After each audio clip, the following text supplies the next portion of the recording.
চাই মুক্তি মুক্তি মুক্তি চাই উনি হাসিনা জবাব দে উনি হাসিনা জবাব দে উনি হাসিনা জবাব দে direct action direct action direct action direct action direct action direct action direct action direct action পিছে আসেন বাঁচতে চাই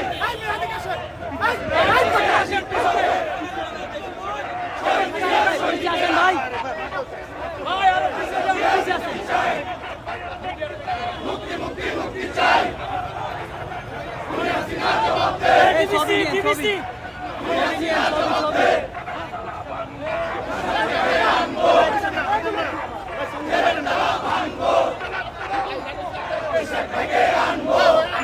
ফুল ডালো এই দূর থেকে ফুল ডালো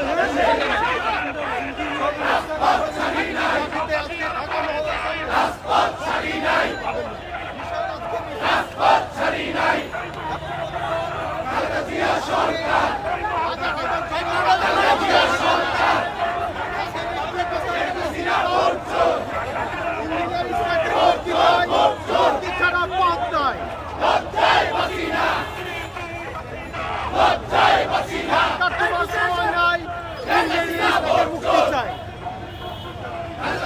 মুক্তি চাই মুক্তি মুক্তি মুক্তি চাই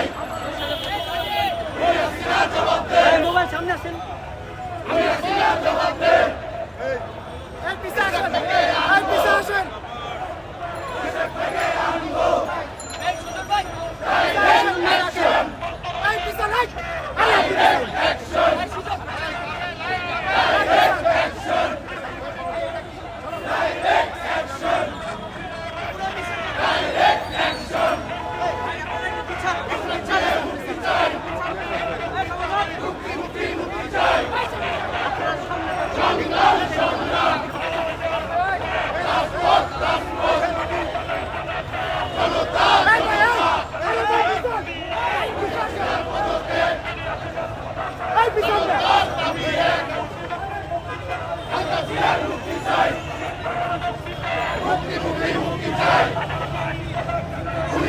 জবাব দে উনি হাসিনা জবাব দে সমস্যা আছে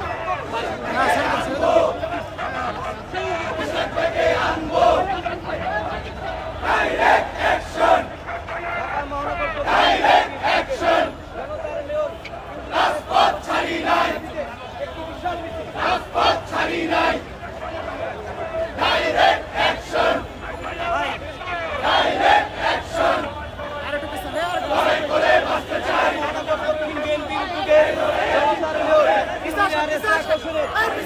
দাবিতে বিশাল একটি মিছিল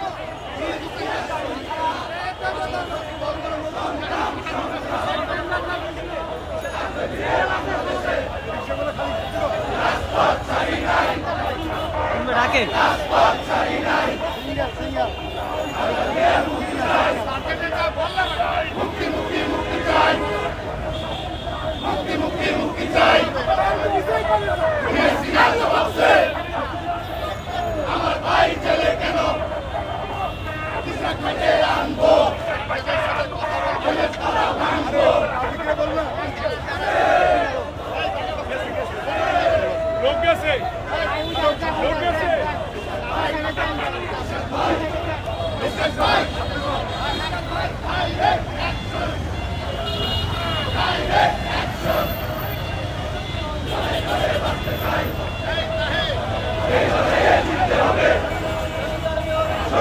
সৈনিকেরা সৈনিকেরা শেখ হাসিনা বলছর শেখ হাসিনা বলছর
পরে পরে ফোন দি মিছিল তো পরে ফোন দি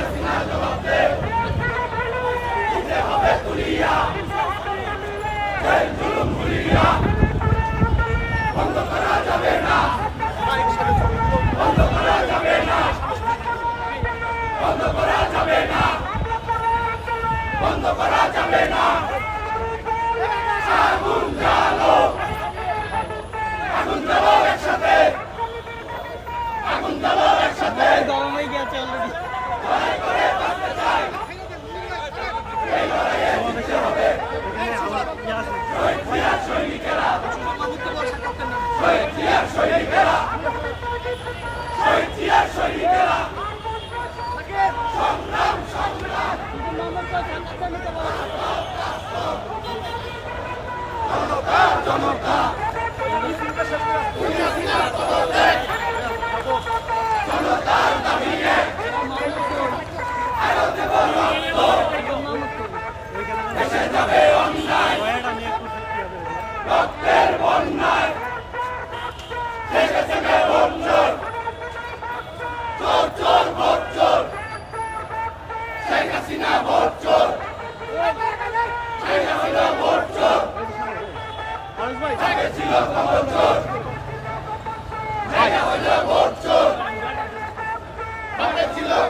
মাথা বাজে মাথা।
জবাব দাবি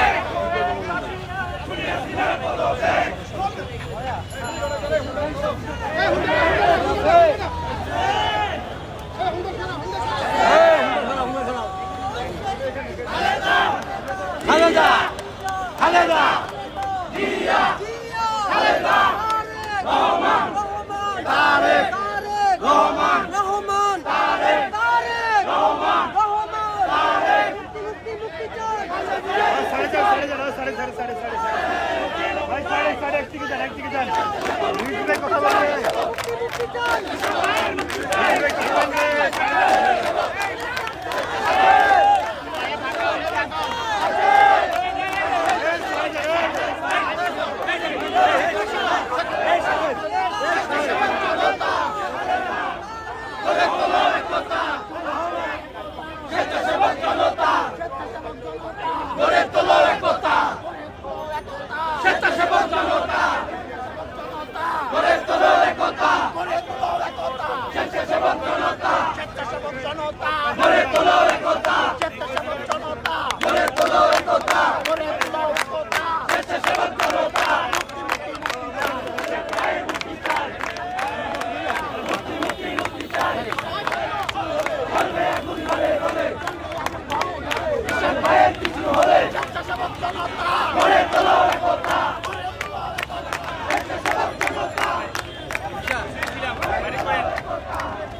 ভাইয়ের মুক্তি চাই।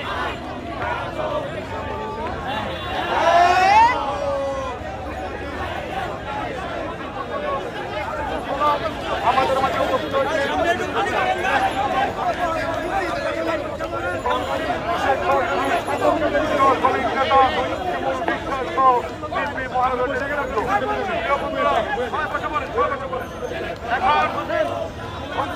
বক্তব্য রাখবেন আজকের এই অনুষ্ঠানের সভাপতি ঢাকা মহানগর দক্ষিণ বিএনপির সংগ্রামী আহ্বায়ক আমাদের প্রিয় নেতা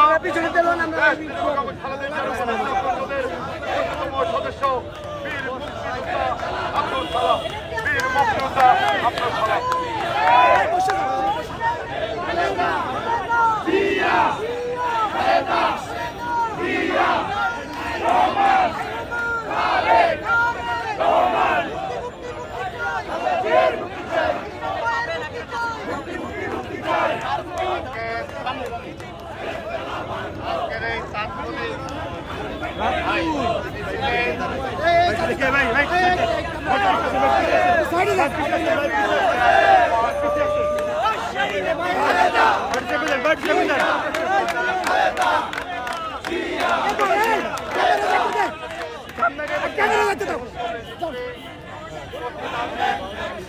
জাতীয়তাবাদী দলের সাংগঠনিক সম্পাদক সাবেক যুবনেতা অ্যাডভোকেট আব্দুল সালাম আজাদ, আমাদের ঢাকা মহানগর দক্ষিণের সংগ্রামী সদস্য সচিব রফিকুল আলম বন্ধু, এখানে উপস্থিত আমাদের স্বেচ্ছাসেবক দলের মহানগর দক্ষিণের সভাপতি রহিম, সাধারণ সম্পাদক বাপ্পা,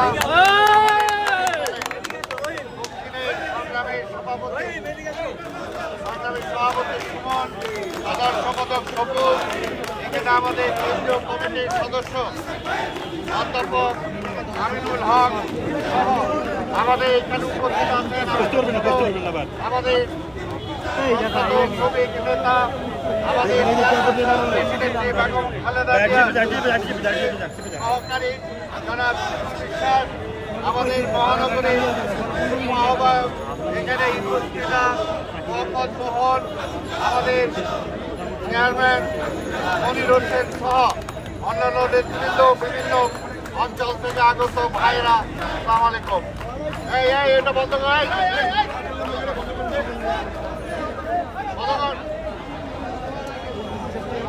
স্বাগত বন্ধুগণ। আপনারা জানেন আমাদের ঢাকার দক্ষিণের জনতার মেয়র, আমাদের মহানগর বিএনপির সিনিয়র সদস্য ইশরাক হোসেনকে হাইকোর্টের জামিন ছিল, তারপরে লোয়ার কোর্টে যখন তিনি সেই জামিন কনফার্ম করতে চান তখন তাকে জামিন না দিয়ে তাকে জেলখানায় পাঠানো হয়েছে।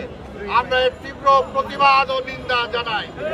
আজকে যদি আইনের শাসন থাকে তাহলে হাইকোর্ট হলো সর্বোচ্চ কোর্ট, সেই কোর্টের আদেশ যদি না মানে তাহলে এখানে আর কিসের আইনের শাসন? তাই ভাইরা আমার, আজকে ইশরাক হোসেন আপনারা দেখেছেন, এর আগেও তাকে গ্রেপ্তার করেছে। আজকে ইশরাক কেন? ইশরাকের বাবা আমাদের মহানগরের সাবেক সভাপতি, সাবেক মেয়র সাদেক হোসেন খোকাকে গুলি করেও থামানো যায় নাই। ইশরাক হোসেন তার সুযোগ্য সন্তান, তাকে জেলে নিয়ে কি আটকানো যাবে? বলতে চাই, বিএনপির এই মুহূর্তে প্রতিটা নেতা কর্মী যারা বিএনপি করে, যারা ছাত্রদল করে, যারা যুবদল করে, যারা স্বেচ্ছাসেবক দল করে, যারা শ্রমিক দল করে, যারা বিভিন্ন অঙ্গ সংগঠন করে, সবাই এক একটা বুলেট যতই গুলি করেন জেলে নেন, আমরা জেলখানারে ভয় পাই না। তাই বলতে চাই, অনতি বিলম্বে ইশরাক হোসেনকে ছেড়ে দেন। দেশ চালাইতে পারেন না, আজকে নির্বাচনের নামে প্রহসন করেন, আজকে ব্যাংকগুলো খেয়ে ফেলছেন, সেদিকে দৃষ্টি নাই। আজকে ব্যাংক যারা লোপাট করলো তাদেরকে গ্রেপ্তার করতে পারেন না। আজকে মহিউদ্দিন খান আলমগীর যে ব্যাংক খেয়ে ফেললো তাকে গ্রেপ্তার করেন না কেন? আজকে বেসিক ব্যাংকের বাচ্চু তাকে গ্রেপ্তার করেন না কেন? আজকে এসালাম তাকে গ্রেপ্তার করেন না কেন? আজকে সিকদার গ্রুপের যারা ন্যাশনাল ব্যাংক খেয়ে ফেলছে তাদেরকে গ্রেপ্তার করেন না কেন? আর ওইগুলো কি অন্য কোনো ব্যাপার আছে? তাই মালদলের ব্যাপার। তাই বলতে চাই, জনগণ এগুলো বুঝে। আজকে এখানে কোনো বক্তব্য দেব না, পরিষ্কার কথা। এইরকম আমাদের সবাইকেও যদি গ্রেপ্তার করেন, তারপরও কি আন্দোলন বসে থাকবে? বসে থাকবে না। আমরা আন্দোলন চলবে, মাঠে আছে যে পর্যন্ত তত্ত্বাবধায়ক সরকার অধীনে নির্বাচন না হবে, যে পর্যন্ত শেখ হাসিনা ক্ষমতা না ছাড়বে, সেই পর্যন্ত আন্দোলন চলবে। এই আন্দোলন কেউ থামাতে পারবে না। আজকের এটা আমরা তাৎক্ষণিক মিছিল করেছি, এর পরবর্তী পর্যায়ে আমরা আরো কর্মসূচি দেব। সেই কর্মসূচি আমরা আশা করি মহানগর দক্ষিণ সবাই সেটাকে সফল করবেন। সময়ের অভাবে আমরা এখানে আব্দুল সালাম আজাদ বা আমাদের শিমুল বিশ্বাস, আমাদের যুবদল, ছাত্রদল, স্বেচ্ছাসেবক দলের যারা ছিল তাদেরকে আমরা কাউকে দেওয়ার সুযোগ করে দিতে পারি নাই বলে দুঃখিত। আপনাদের সবাইকে ধন্যবাদ জানিয়ে আমি আমার বক্তব্য শেষ করছি। খোদা হাফেজ।